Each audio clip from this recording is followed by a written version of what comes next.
Hello दोस्तों, स्वागत है आपका अपना YouTube चैनल आर के थिंक्स पाई पर। आज हम आपको एक कहानी लेकर आए हैं। शुरू करते हैं आज की कहानी। प्रत्येक व्यक्ति अपने जीवन में कुछ लक्ष्यों को निर्धारित करता है, जिससे वह अपनी योग्यता और अपनी प्रगति की परख करता है।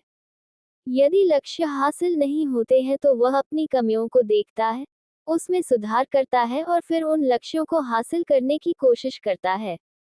कई लोग अपने लिए लक्ष्यों को निर्धारित करते हैं और उसको पाने के लिए रणनीति भी बनाते हैं, लेकिन वे असफल होते हैं।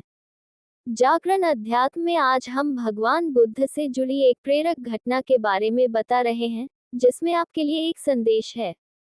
भगवान बुद्ध को जब ज्ञान की प्राप्ति हो गई, तो फिर वे संसार को उस ज्ञान से आलोकित करने निकल पड़े। भगवान बुद्ध किसी गांव में जीवन के विभिन्न आयामों पर प्रतिदिन व्याख्यान देते। उनके प्रवचनों में जीवन का सार छिपा रहता।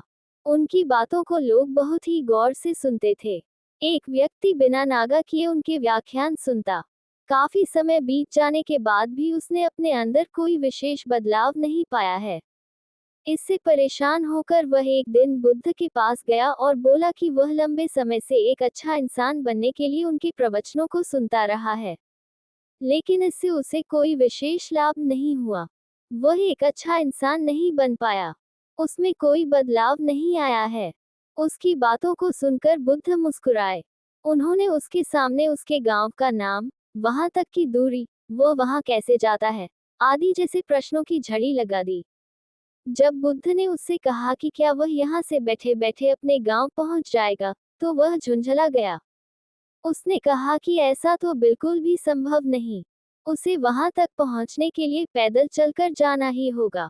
इस पर भगवान बुद्ध ने कहा कि अब आपको अपने प्रश्न का उत्तर मिल गया होगा। यदि आपको अपने गांव का रास्ता पता है, लेकिन इस जानकारी को व्यवहार में लाए बिना वहां नहीं पहुंचा जा सकता है, उसी प्रकार यदि आपके पास ज्ञान है और आप इसको अपने जीवन में अमल में लाए बिना एक बढ़िया इंसान नहीं बन सकते। ज्ञान को अपने व्यवहार में लाना आवश्यक है। इसके लिए आपको दृढ़ निश्चय के साथ निरंतर प्रयास करना होगा। कहानी से हमें ये शिक्षा मिलती है, ज्ञान को व्यवहार में लाए बिना लक्ष्य की प्राप्ति नहीं की जा सकती है।